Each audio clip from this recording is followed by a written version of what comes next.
The warning of the president of Burkina Faso, Ibrahim Traore, to the entire continent anytime he goes to interviews and speak about these stateless people is being confirmed by the Nigerian politicians. Anytime he go to interview, you will not agree with me now. After I play some couple of videos, you hear things, you will agree with me. The man was warning the entire continent, including Nigeria and everybody, hosting these people in the name of negotiation. He said, if you are negotiating with these people, your negotiation doesn't stop them from operating. It only keeps them in your country. The thing they are getting from the negotiation, they are no longer getting it, or it lack. Or if they want to attack, they will blame it on you for breaking part of the negotiation deal, and they will attack. Because they are on agenda, and your negotiation only place them to stay in your country and finish the agenda, not to stop them. So any country hosting these people, including Ivory Coast, what is going to happen at the end is that when they are done with their target, then they turn against you. The president of Burkina Faso said, this is what we are having on the continent and these people operating on the continent of Africa. It is not terrorism, it is imperialism. Those of you will be wondering what exactly I'm talking about. You just wait. I have some couple of videos. Since the time the president of the United States, Donald Trump, issued warning to the Nigerian government, things that we are not hearing constantly in the news begin to pop up. It looked like the Nigerian army, they were sleeping, and Donald Trump just woke them up. Things that the politicians in Nigeria kept quiet about are now being spewed out. These people are saying things that you ask yourself, are these the politicians in charge of the Nigeria that we say is the giant of Africa? That is not all. Things that some of the missionaries in Nigeria know about, and they kept quiet over it. They are now releasing them. Now, it looks like everybody is now speaking and things are coming out. And family, this must surprise you that the problem that Nigeria is facing, everything that I'm going to present to you in this video that you are going to watch, these are things that the president of Burkina Faso have been warning about, and these are things that have been saying that it is happening. The man narrated exactly what Burkina Faso president is saying, which means that on the continent of Africa, it is one problem facing us, and we need to deal with it with one mindset. As Burkina Faso is dealing with it, we need to clap for this man, because this man is a savior who understands the situation, the source of the situation, and the man is dealing with the source directly, informing the continent also. Let's listen to the first video. I served on the Boko Haram committee. Now, 2 + 2 at times has to be equal to 4. So even if I can't give you 4, but I can give you 2 + 2, we would then have to come to the conclusion that I'm giving you 4. I served on that committee, and villagers kept telling us that in the middle of the night, helicopters piloted by white people kept landing and offloading guns, goods, and all kinds of things, and money to these people. Now, villagers have they don't even know who these white people are. And they have no reason to lie to us. Now, we made a mistake. When I said we, some of us on the Boko Haram committee made a mistake. We thought it was the French that were doing this. Now we have an American congressman said, no, it was the Americans who were doing this. I think he's referring to the congressman who says that, they are funding, you get that video, right? That wild viral video. Beautiful. And when you then add that to the Obama administration refusing to sell weapons to us, to Nigeria, on the grounds that we had human rights violations in the way we were dealing with Boko Haram, not in the way we were dealing with ordinary Nigerians where there were no security issues. Now, that part where he said that they refused to sell weapons to them, same thing happened in Burkina Faso. Ibrahim Traore, on an interview, made mention that when they were on the field, the international community refuse to sell weapons to them to defend themselves. Meanwhile, when they go on the field, these stateless people, they are handling weapons that the international community refused to sell to them to defend themselves. These weapons are more advanced than the one they are holding. And they ask themselves, where do these people get it from? I believe you are connecting it, right? I don't have to talk too much. You should connect it. The same thing happening here. Because the goal is, if they sell the weapons to you, or you get weapon that is going to be more powerful than these people, you can easily defeat them. The goal is not for you to defeat them. That is the reason why Burkina Faso switched to Russia and co. Because these people, he said, they are ready to supply and sell weapons to them once they have money to buy. This is what the Burkina Faso government said. But the Western community, even if you have the money, they don't want to sell to you. They will tell you, they will give you reasons and alley. And some of the reason is that Africa is prohibited for having access to certain weapons. And they're like, they are in crisis. The same thing is happening here. So you can see that on the continent, same thing is playing all over. Let's listen forward.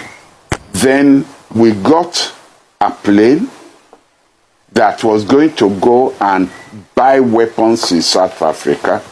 Someone tipped off the South Africans. It wasn't a Nigerian who tipped off the South Africans. Who tipped off the South Africans? You have to come to a conclusion that it has to be a power that had access to information and that was able to do that. No, please, I just wanted to ask something. Did the villagers identify the people dropping the weapons as Americans? That's just all I want to ask. Did the villagers also tell you that, they were Americans, they spoke English? I just want to identify that, sir. Did the villagers also identify them as Americans? I just told you. Now, Rufa, if you are not going to listen to me, I will stop talking so you can continue doing the talking. I have said so. I said the villagers knew these were white people. And I said we who were on that committee made the mistake of thinking they were French. But now it is an American congressman who's telling us that it was the Americans who did this. And you're asking me whether the villagers told us they were Americans. The villagers who don't know French from Americans, from British, they just knew that these were white people. All right. And then they not only did that, they also penetrated our armed forces.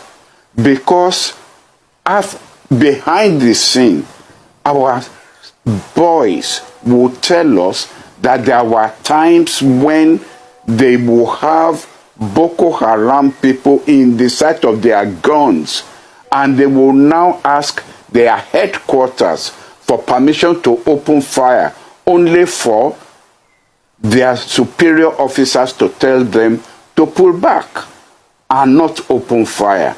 That shows the extent to which there was penetration and destabilization of our own security forces. Now, who will do this?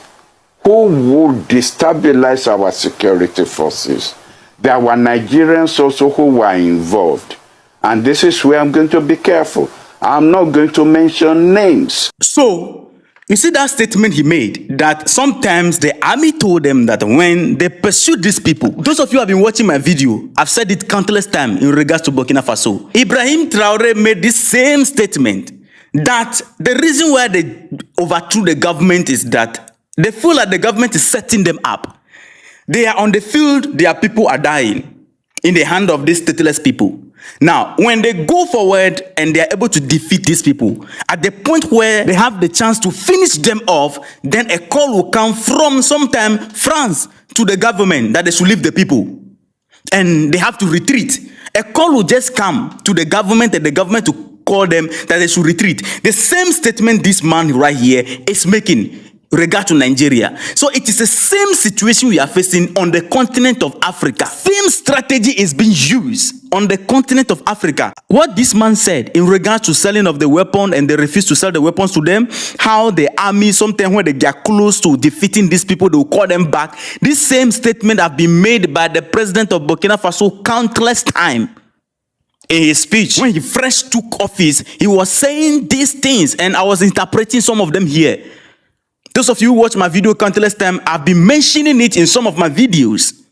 When I'm live session, I spoke about it on TikTok, everywhere. And the same thing is happening in Nigeria right here. And the man concluded by saying that even some of the politicians are involved.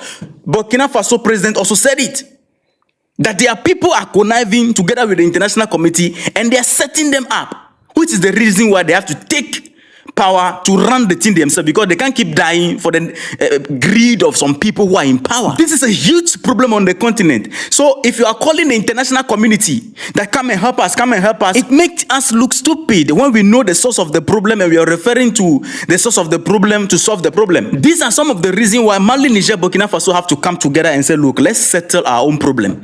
Because the politicians, African Union, the AU chair right now is calling international community to go and help what? Mali.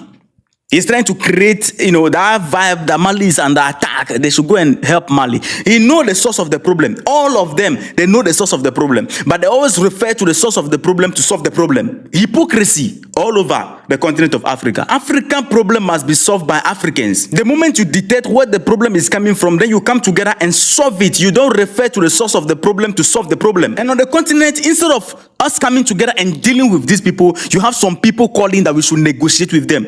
Mali, under the former government, was negotiating with these people. When Assimi Goïta came, he said, we are not going to negotiate with these people. We are clearing them up. But Burkina Faso said, it's just two options. Surrender and you are free, or you run away. Other than that, we bury you. Period. We are here, some people in Nigeria, they are pushing that this issue should be handled amicably with the stateless people. The army should not go in. No. They should negotiate with them. People who are taking the life of our civilians, we should negotiate with them. Then how will justice be served for those who die in the hands of these people? You understand the reason why Sheikh Gumi is always pushing the agenda for negotiation. Sheikh Gumi was a captain in the army of Nigeria. Guess what? This is what he's proposing. We don't want to push them into that terror beyond what they are doing now, because yes, it can get worse. They have shown us their willingness to negotiate. So people that are ready to negotiate, why are you rushing to just declare them bandits so that you can use whatever weapons you bought? So if somebody who was in the military is talking like this, what is it telling you? It tells you that there is a complete, I don't even know how to put it. How can you tell us that people who are taking the life of our civilians, we should negotiate with them? And what do we want to declare them bandit and do whatever we want to do when the people are ready to negotiate? But is something wrong? Is there a problem with this man? What is the meaning of this? And Nigerians are giving microphone to these people to speak into it. These are people in Nigeria who are wise enough to speak into microphone. It's sad. These are people who are well knowledgeable to speak into microphone and face camera and make public opinion.